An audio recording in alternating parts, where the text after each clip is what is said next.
ท่านกำลังฟังสถานีวิทยุกระจายเสียง FM 104.5 เมกะเฮิรตซ์ เนื่องในโอกาสพระราชพิธีมหามงคลเฉลิมพระชนมพรรษา6 รอบ 28 กรกฎาคม 2567 รัฐบาลขอเชิญชวนหน่วยงานภาครัฐ ภาคเอกชนและประชาชนร่วมแสดงความจงรักภักดีและสำนึกในพระมหากรุณาธิคุณด้วยการจัดตั้งโต๊ะหมู่ประดิษฐานพระบรมฉายาลักษณ์พระบาทสมเด็จพระเจ้าอยู่หัวพร้อมเครื่องราชสักการะประดับธงชาติไทยธงตราสัญลักษณ์และประดับผ้าระบายสีเหลืองร่วมกับผ้าระบายสีขาวตามอาคารสถานที่ของหน่วยงานและบ้านเรือนพร้อมทั้งจัดกิจกรรมจิตอาสาบำเพ็ญสาธารณประโยชน์เพื่อสืบสานพระราชปณิธานและบำเพ็ญสาธารณกุศลถวายเป็นพระราชกุศลตลอดปี 25675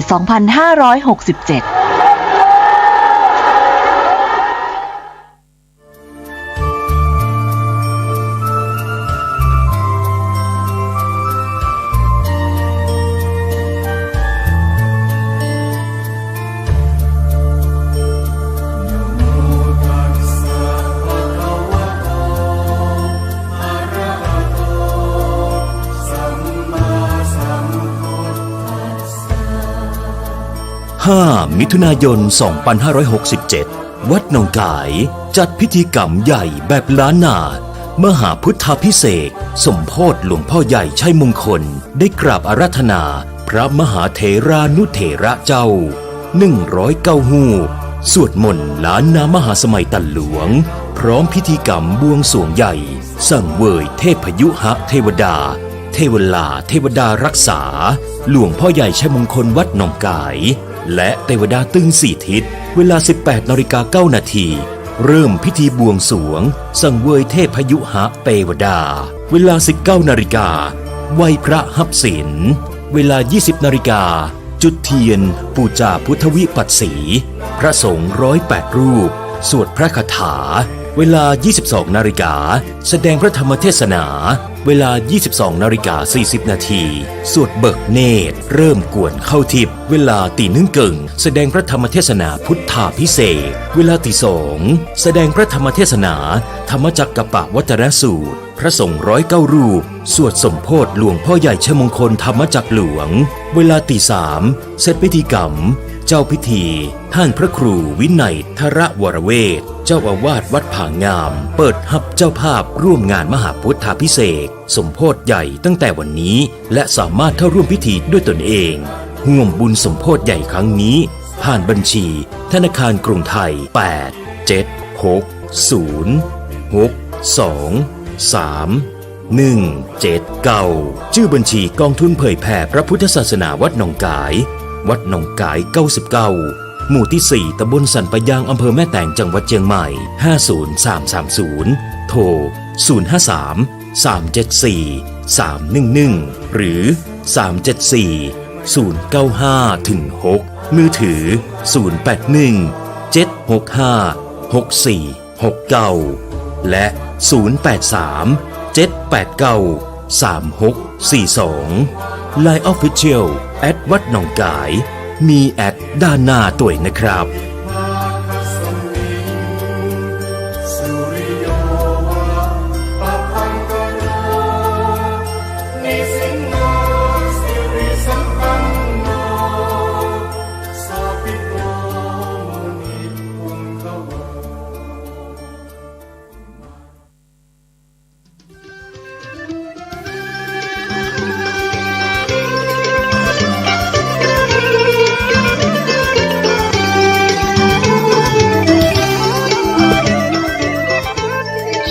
ร่วมพิธี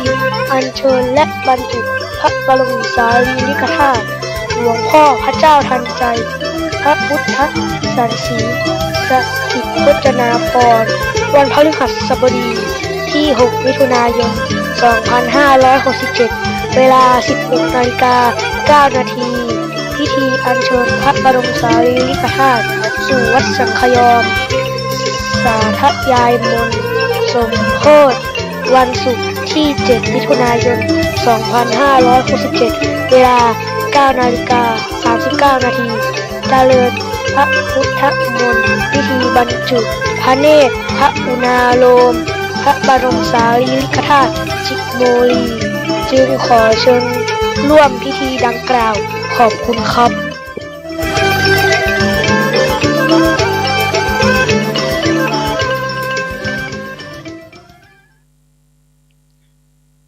นะโม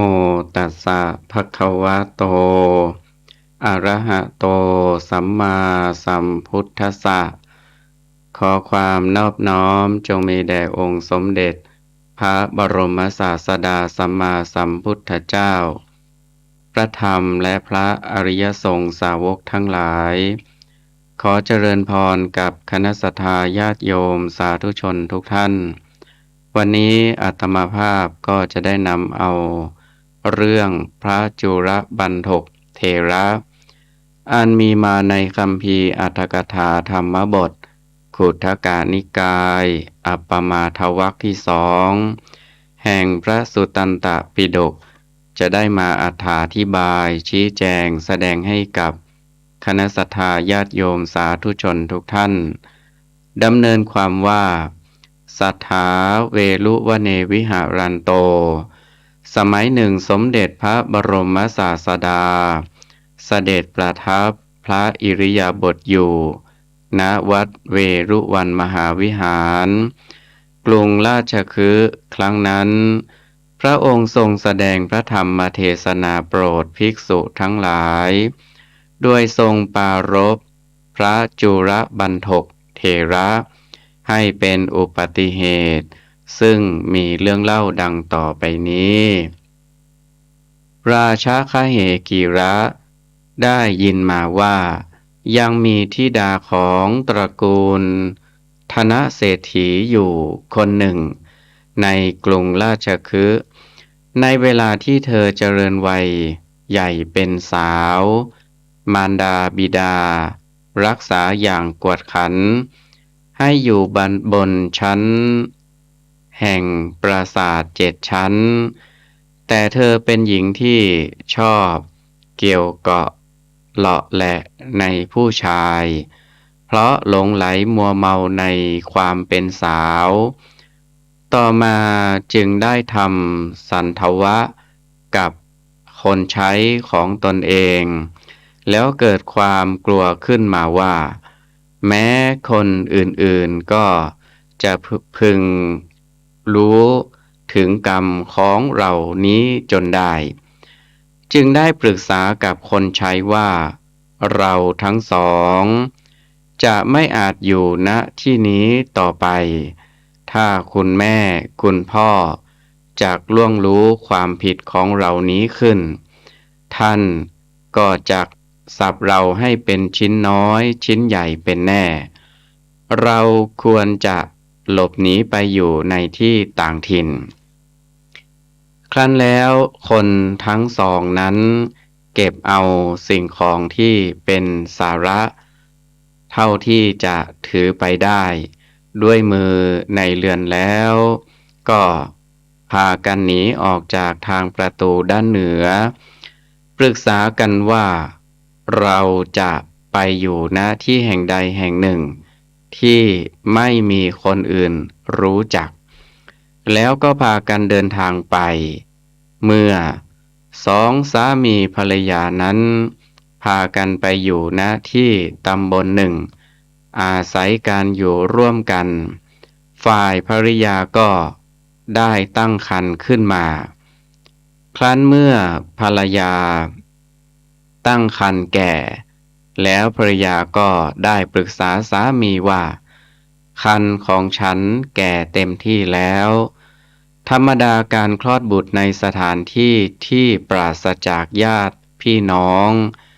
ย่อมจะนำมาซึ่งความลำบากมาให้แก่เราแม้ทั้งสองเราควรจะกลับไปเรือนแห่งตระกูลดีกว่าฝ่ายสามีด้วยความเกรงกลัวว่าถ้าเราจะกลับคืนไปที่บ้านนั้นชีวิตของเราคงจักไม่รอดแน่แล้วก็จึงพูดผัดผ่อนกับภรรยาว่าเราจากไปวันนี้ เราจากไปพรุ่งนี้จนล่วงเลยมาหลายวันก็มิได้พาภรรยากลับไปฝ่ายภรรยาคิดว่าพ่อคนนี้ขี้ขลาดไม่กล้าที่จะพาเรากลับไปเพราะตนมีความผิดมากธรรมดามารดาบิดานั้นเป็นผู้มุ่งประโยชน์โดยส่วนเดียวพ่อคนนี้เขาจะไปหรือไม่ไปก็ตามทีเถิดเราจักต้องไปให้ได้ครั้นแล้วเมื่อสามีออกจากบ้านไปป่านางเก็บงำสิ่งของในบ้านเรียบร้อยแล้วบอกแก่เพื่อนบ้านใกล้เรือนเคียงถึงการที่ตนจะกลับไปสู่เรือนแห่งตระกูลแล้วก็ออกเดินทางไปด้วยประการชนี้โสปิขรังอาคันตวาฝ่ายสามีนั้นครั้นกลับมาถึงไม่เห็นภริยาจึงถามคนบ้านใกล้เรือนเคียงดูครั้นรู้ว่าภริยากลับไปเรือนตระกูลแล้วจึงรีบติดตามไปโดยเร็วแล้วก็ไปทันในระหว่างทางพอดีแม้ภริยาของเขาก็ได้คลอดบุตรณที่ตรงระหว่างทางนั้นนั่นเองสามีจึงถามว่านี่อะไรกันภริยาตอบว่าพี่บุตรชายของเราคนหนึ่งเกิดแล้วสามีพูดว่าคราวนี้เราจะทำอย่างไรกันเล่าฝ่ายภริยาได้ให้ความเห็นว่าเราจะกลับไปเรือนแห่งตระกูลเพื่อการใดการนั้นก็ได้สำเร็จเสียแล้วในระหว่างทางเราจะกลับไปเรือนตระกูลทำอะไรกลับคืนเสียดีกว่าทั้งสองสามีภรรยามีใจตรงกันจึงได้พากันกลับคืนมาที่ยังที่อยู่ของตนตามเดิมก็เพราะทารกนั้นได้เกิดในระหว่างทางเขาจึงตั้งชื่อบุตรของเขาว่าปันทกะครั้นอยู่ต่อมาไม่นานสักเท่าไหร่ภริยาก็ได้ตั้งครรภ์ขึ้นใหม่อีกแล้วนางก็วิงวอนสามีให้พากลับไปคลอดที่ตระกูลและในที่สุดก็ได้หลบหนีไปและได้คลอดบุตรที่ระหว่างกลางทางเหมือนครั้งแรกทุกประการเพราะทารกนั้นได้เกิดในระหว่างทางเหมือนกันเขาจึงได้ตั้งชื่อบุตรคนที่เกิดทีแรกว่ามหาปันทกะคนที่เกิดภายหลังว่าจูลปันทกะทั้งสองสามีภรรยานั้นก็ได้พาบุตรทั้งสองกลับคืนมายังที่อยู่ของตนตามเดิมอีกเมื่อพ่อแม่ลูกทั้ง4 คนนั้นอยู่ณที่นั้นต่อมาเด็กชายจุลปันทกะได้ยินบรรดาเพื่อนๆเด็กๆด้วยกันเรียกขานว่าคุณอาคุณลุงและคุณปู่คุณตาคุณย่าคุณยายดังนี้จึงถามมารดาว่าคุณแม่ครับเด็กๆพวกอื่นเขาย่อมเรียกขานว่าคุณปู่คุณตาคุณย่าคุณยายดังนี้ญาติของเราไม่มีบ้างหรือขอรับคุณแม่มารดาตอบว่าลูกณที่นี้พวกญาติของเราไม่มีแต่ในเมืองราชคฤห์โน้นธนเศรษฐีเป็นคุณตาของพวกเจ้าในเมืองราชคฤห์นั้นญาติของเรามีมากเด็กชายมหาปันทกะถามว่า เพราะเหตุไรเราจึงไม่ไปอยู่ในเมืองราชคฤห์นั้นเล่าคุณแม่ ฝ่ายมารดาไม่กล้าบอกเหตุที่ตนหนีมาตามความจริงแก่บุตรแต่เมื่อบุตรเพียรถามอยู่แล้วเล่าจึงพูดกับสามีว่าพวกเด็กๆนี้ช่างรบกวนฉันให้ลำบากใจเหลือเกินมารดาบิดาเห็นแล้วท่านจักกินเนื้อเราเชียวหรือบัดนี้เราจะไปแสดงบอกตระกูลของคุณตาให้แก่พวกเด็กๆเถิดสามีตอบว่าฉันจักไม่กล้าไปประชิญหน้ากับมารดาบิดาได้แต่ก็จักพาพวกเด็กๆไปสู่ตระกูลของคุณตาภริยาสนับสนุนว่าดีแล้วพี่การที่เราบอกตระกูลของคุณตาให้พวกเด็กๆทราบด้วยอุบายอย่างใดอย่างหนึ่งนั้นสมควรทีเดียวครั้นแล้วทั้งสองสามีภรรยาก็ได้พาบุตรทั้งสองนั้นไปบรรลุถึงเมืองราชคฤห์โดยลำดับแล้วไปพักอาศัยอยู่ที่ศาลาหลังหนึ่งใกล้ๆกับประตูเมืองมารดาของเด็กจึงสั่งความไปเรียนแด่มารดาบิดาถึงการที่ตนได้พาบุตรทั้งสองมาถึงแล้วฝ่ายมารดาบิดาครั้นได้ทราบข่าวนั้นแล้วได้มอบทรัพย์ส่งให้ทูตไปพร้อมกับสั่งว่าเมื่อคนเราทั้งหลายยังเวียนว่ายตายเกิดอยู่ในสังสารวัฏนั้นคนที่จะไม่เคยเป็นบุตรไม่เคยเป็นธิดาของกันและกันนั้นย่อมไม่มีคนทั้งสองนั้นมีความผิดต่อเรามากจึงไม่กล้ามาอยู่ต่อหน้าต่อตาเราขอให้ทั้งสองนั้นรับเอาทรัพย์จำนวนนี้เท่านี้แล้วจงไปเลี้ยงดูกันอยู่ในที่อันสบายเถิดแต่จงให้เขาส่งเด็กทั้งสองนั้นมาที่นี้เตหิเปสิตังทนังคเหตวาฝ่ายสองสามีภรรยานั้นรับเอาทรัพย์ที่มารดาบิดาส่งมาให้แล้วก็ส่งเด็กทั้งสองให้ในมือของพวกทูตที่มานั้นไปเด็กทั้งสองนั้นก็ได้เจริญวัยเติบโตอยู่ในตระกูลของท่านตาท่านยายในเด็กทั้งสองนั้นเด็กชายจุรปันธกะยังเด็กมากส่วนเด็กชายมหาปันธกะไปฟังพระธรรมเทศนาของสมเด็จพระทศพลพุทธเจ้าพร้อมกับท่านตาได้เมื่อเด็กชายมหาปันธกะนั้นไปยังสำนักของสมเด็จพระบรมศาสดาอยู่เนืองนิดเช่นนั้นจิตใจของเธอก็ได้น้อมเอียงไปในการบรรพชาอยู่มาวันหนึ่งเธอจึงได้เรียนกับคุณตาท่านตาว่าคุณตาครับถ้า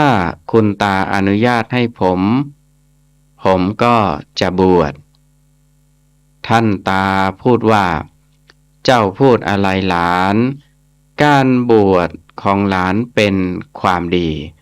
สำหรับตายิ่งกว่าการบวชของชาวโลกทั้งสิ้นถ้าหลานกล้าที่จะบวชก็จงบวชเถิดครั้นแล้วก็ได้พาเด็กชายมหาปันธกะนั้นไปยังสำนักของสมเด็จพระบรมศาสดา เมื่อสมเด็จพระบรมศาสดาพระพุทธองค์ตรัสถามว่าท่านคหบดี ท่านได้พาเด็กมาด้วยหรือจึงกราบทูลว่าพระพุทธเจ้าข้าเด็กคนนี้เป็นหลานของข้าพระพุทธเจ้าเธอมีความปรารถนาอยากจะบวช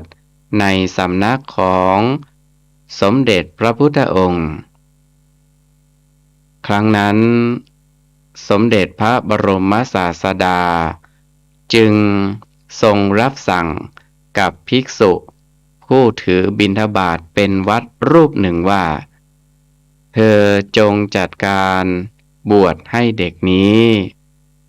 พระเถระสอนตจะปัญจกกรรมฐานให้แก่เด็กชายมหาปันธกะแล้วก็ให้บวชเป็นสามเณรตามพระพุทธบัญชาสามเณรมหาปันธกะนั้นครั้นบวชแล้วเรียนพระพุทธพจน์ได้เป็นอันมากเมื่ออายุครบแล้วก็ได้อุปสมบทพยายามบำเพ็ญกรรมฐานอยู่โดยโยนิโสมนสิการก็ได้บรรลุพระอรหันต์แล้วยังวันคืนให้ล่วงไปด้วยความสุขในฌานและด้วยความสุขในพละสมาบัติจึงคิดถึงน้องชายขึ้นว่าเราสามารถที่จะให้ความสุขนี้แก่จุลปันธกะหรือไม่หนอแต่นั้นจึงไปยังสำนักของท่านเศรษฐีผู้เป็นท่านตาแล้วพูดว่าท่านมหาเศรษฐีถ้าท่านอนุญาตอาตมาจะให้จุลปันธกะบวชท่านตาอนุญาตทันทีว่านิมนต์ท่านให้เขาบวชเถิดพระคุณเจ้าผู้เจริญได้ยินว่าท่านธนเศรษฐีนั้นเป็นผู้เลื่อมใสมากในพระศาสนาและไม่มีและเมื่อมีใครมาถามว่าเด็กพวกนี้เป็นบุตรธิดาของท่านคนไหนย่อมกระดากปากที่จะตอบว่าเป็นบุตรธิดาของตนที่หนีไปเพราะฉะนั้นจึงอนุญาตให้หลานทั้งสองนั้นบวชโดยง่ายดายพระมหาปันธกะเถระให้นายจุลปันธกะน้องชายบวชให้ดำรงตนไว้ในศีลทั้งหลายฝ่ายจุลปันธกะนั้นพอบวชแล้วก็ได้กลายเป็นคนโง่ทึบเมื่อพระมหาปันธกะเถระจะสอนพระจุลปันธกะนั้นได้สอนพระคาถานี้อันมีมาในคัมภีร์สังยุตตนิกายซึ่งมีความว่าปัทถมังยะถาโกกะนุทังสุขันธังปาโตสิยาภุลมะวีตะคันธังอังคีรสังปัสสะวิโรจะมานังตาปันตมาทิจะมิวันตาลิเขแปลเป็นภาษาไทยได้ใจความว่าเห็นไหมเล่าดอกบัวชื่อโกกานุชมีกลิ่นหอมบานแต่เช้าไม่ปราศจากกลิ่นชั้นใดพระอังคีรสคือพระสัมมาสัมพุทธเจ้าก็ฉันนั้นเจิดจ้าอยู่ดูเหมือนกับพระอาทิตย์อันแจ่มจ้าอยู่กลางอากาศเวหาฉะนั้นพระคาถาเดียวนี้ พระจุร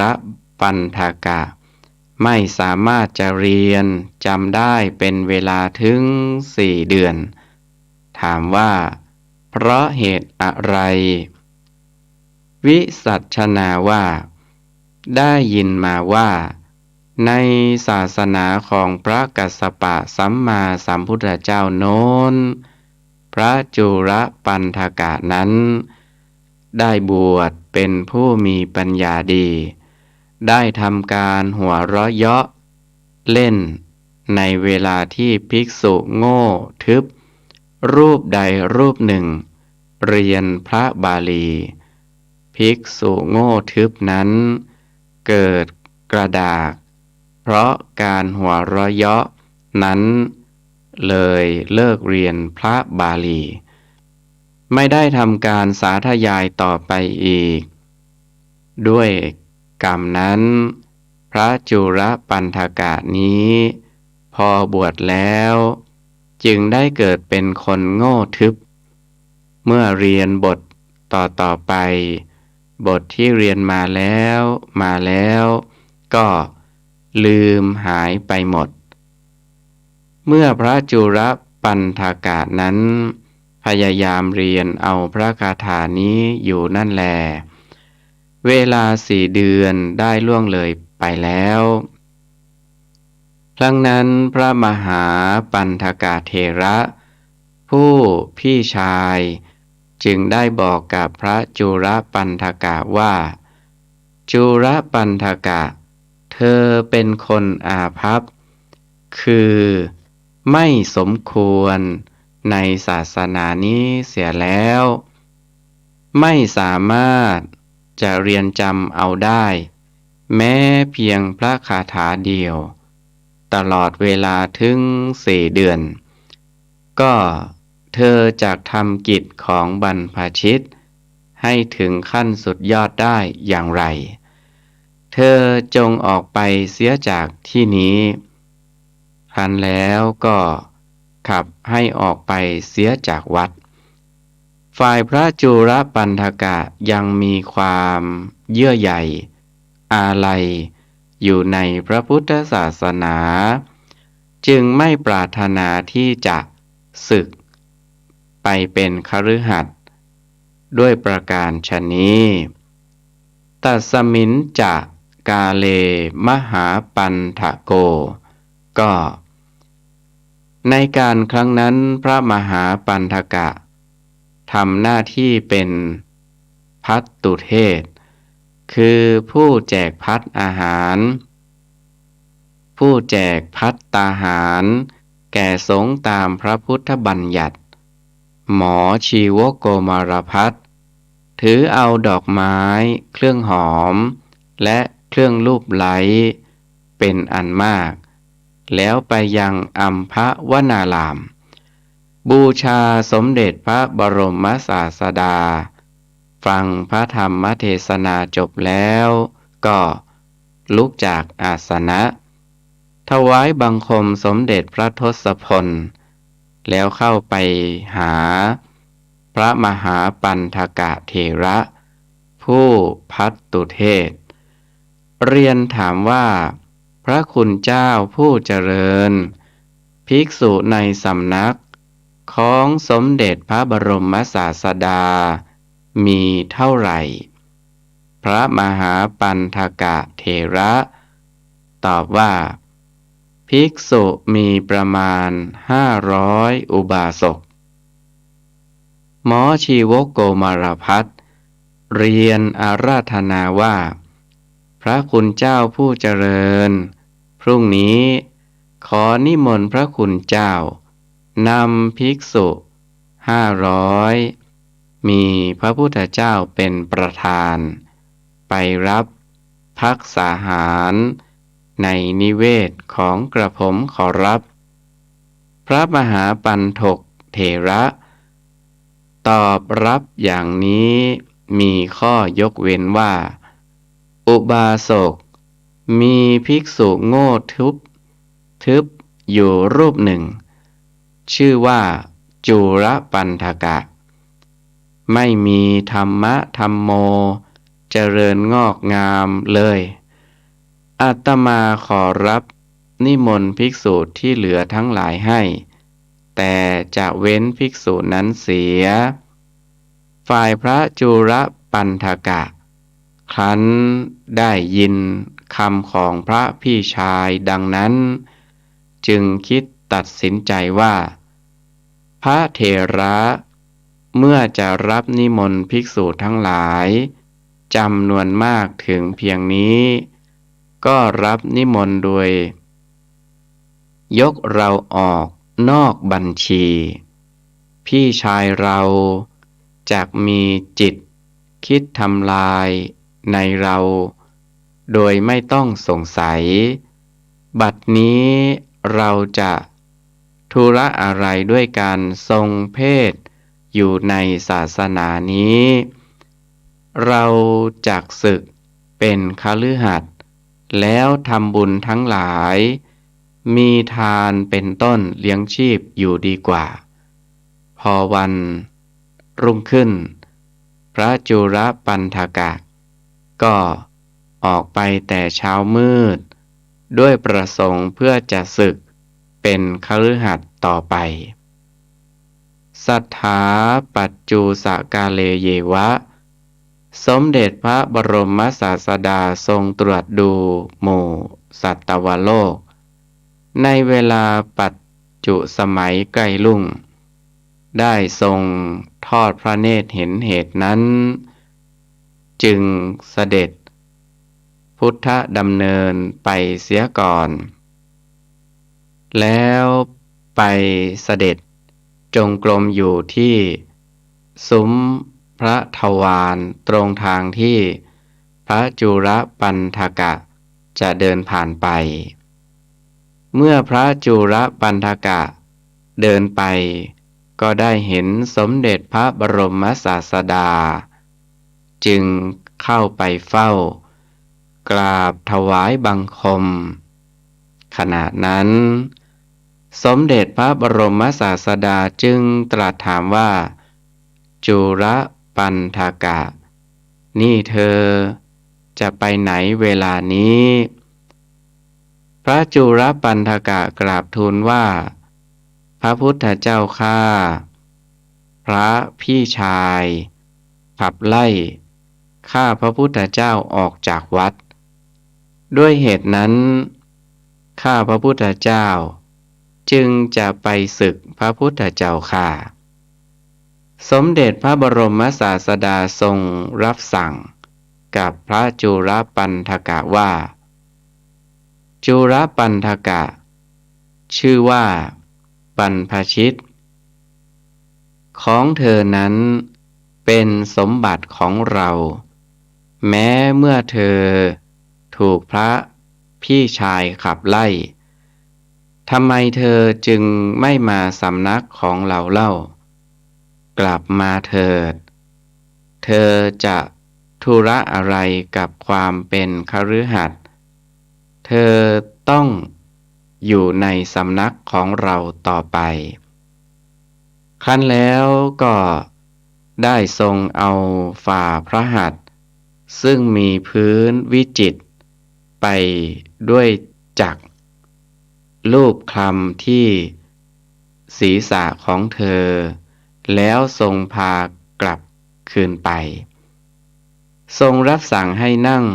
อยู่ที่หน้ามุขพระคันธกุฏีแล้วทรงประทานท่อนผ้าอันสะอาดซึ่งทรงบันดาลขึ้นด้วยฤทธิ์ให้พร้อมกับทรงแนะนำว่า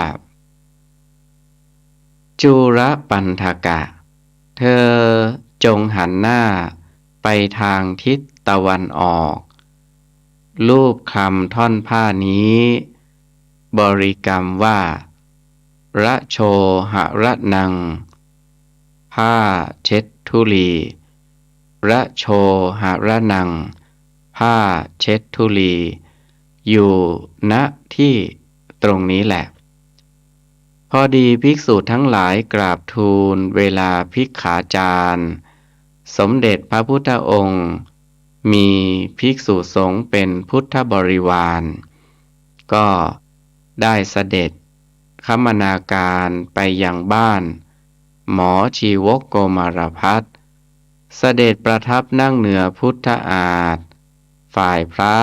จุลปันธกะมองดูพระอาทิตย์พลางนั่งลูบคลำท่อนผ้านั้นบริกรรมอยู่ว่าระโชหรนังผ้าเช็ดธุลีระโชหรนังผ้าเช็ดธุลีดังนี้ต่อไปเมื่อลูบคลำไปนานท่อนผ้านั้นก็ได้เศร้าหมองขึ้นแต่นั้นพระจุลปันธกะก็เกิดความคิดขึ้นว่าท่อนผ้านี้แต่แรกเป็นของสะอาดแท้ๆแต่เพราะได้อาศัยสัมผัสกับอัตภาพร่างกายของเรานี้แล้วมันก็ละปกติเดิมเกิดเป็นของเศร้าหมองขึ้นอย่างนี้สังขารธรรมทั้งหลายไม่เที่ยงแท้แน่นอนหนอดังนี้แล้วก็เริ่มพิจารณาความสิ้นไปและความเสื่อมไปของสังขารธรรมทั้งหลายเจริญวิปัสสนากรรมฐานต่อไปส่วนสมเด็จพระบรมศาสดาก็ได้ทรงทราบด้วยพระญาณว่าจิตของพระจุลปันธกะขึ้นสู่ทางวิปัสสนากรรมฐานแล้วจึงทรงเนรมิตให้มีพระรูปปรากฏทรงเปล่งพระรัศมีไปเป็นดุจว่าประทับนั่งอยู่เฉพาะหน้าพลางทรงพระโอวาทว่าจุลปันธกะเธออย่าได้สำคัญเพียงท่อนผ้านี้เท่านั้นว่าเศร้าหมองแล้วเปื้อนธุลีแล้วแต่ธุลีคือราคะเป็นต้นทั้งหลายย่อมมีอยู่ในภายในจิตตสันดานของเธอเธอจงนำธุลีเหล่านั้นออกเสียครั้นแล้วได้ตรัสพระธรรมเทศนาโปรดด้วยพระคาถา3 คาถาซึ่งมีข้อความว่าดังนี้ราโคราโชนะจาปนะเรนุวุจจติราคะเสตังอธิวัจนังราโชติเอตังราชังวิปัชชหิตวะภิกขโววิหารันติเตวิคตะราชสะสาสเนแปลเป็นภาษาไทยได้ใจความว่าราคะต่างหากที่เรียกว่าธุลีหาใช่ละอองไม่คำว่าธุลีนี้เป็นชื่อของราคะภิกษุทั้งหลายนั้นครั้นละธุลีนี้แล้วย่อมอยู่ในศาสนาของพระพุทธเจ้าผู้ปราศจากธุลีได้โทโสระโชนะจะปนะเรนุวุจจติโทสัสเสตังอธิวัจนังระโชติเอตังราชังวิปัชชหิตวะภิกขโววิหะรันติเตวิคตะราชสะสาสเนโทสะต่างหากที่เรียกว่าธุลีหาใช่ละอองไม่คำว่าธุลีนี้เป็นชื่อของโทสะภิกษุทั้งหลายครั้นละธุลีนี้แล้วย่อมอยู่ในศาสนาของพระพุทธเจ้าผู้ปราศจากธุลีได้โมโหระโชนะจะปนะเรนุวุจจติโมหัสเสตังอธิวัจนังระโชติเอตังราชังวิปัชชหิตวะภิกขโว วิหารันติเตวิคตะรัชสะสาสเน โมหะต่างหากที่เรียกว่าทุลี หาใช่ละอองไม่คำว่าทุลีนี้เป็นชื่อของโมหะ ภิกษุทั้งหลายนั้นครั้นละทุลีนี้แล้ว ย่อมอยู่ในศาสนาของพระพุทธเจ้าผู้ปราศจากทุลีได้ ในเวลาจบพระธรรมเทศนา พระพุทธนิพนธคาถา พระจุลปันธกเถระ ก็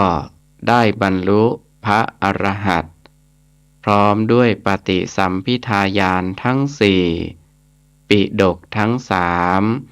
ก็ได้ผุดเกิดแก่พระจุลปันธกะพร้อมกับปฏิสัมภิทาทั้งสี่นั่นเอง ได้ยินมาว่าในชาติก่อน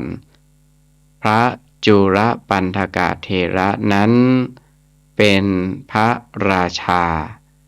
ขณะเมื่อเสด็จเลียบพระนคร พระเสโทคือเหงื่อไหลออกจากพระนราชคือหน้าผากพระองค์ได้ทรงเช็ดพระนลาตะด้วยผ้าอันสะอาดผ้านั้นได้แปรเปลี่ยนเป็นผ้าเศร้าหมองพระองค์จึงทรงได้อนิจจสัญญาขึ้นว่าผ้าสะอาดเห็นปานดังนี้เพราะอาศัยได้สัมผัสกับสรีระนี้จึงละปกติเดิมแปรสภาพเป็นของเศร้าหมองไปสังขารธรรมทั้งหลายไม่เที่ยงแท้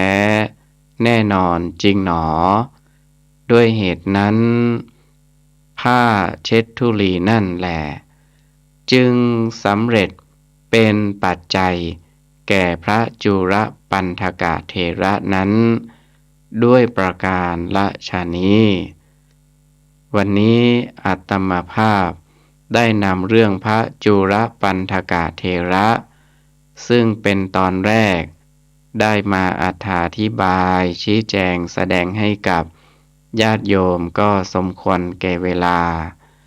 ขออำนาจคุณพระรัตนตรัยคือคุณของพระพุทธเจ้าพระธรรมและพระสงฆ์ตลอดจนบุญกุศลขอเป็นตบะเป็นเดชะเป็นภรวะปัจจัยหนุนนำให้กับญาติโยมสาธุชนทุกท่าน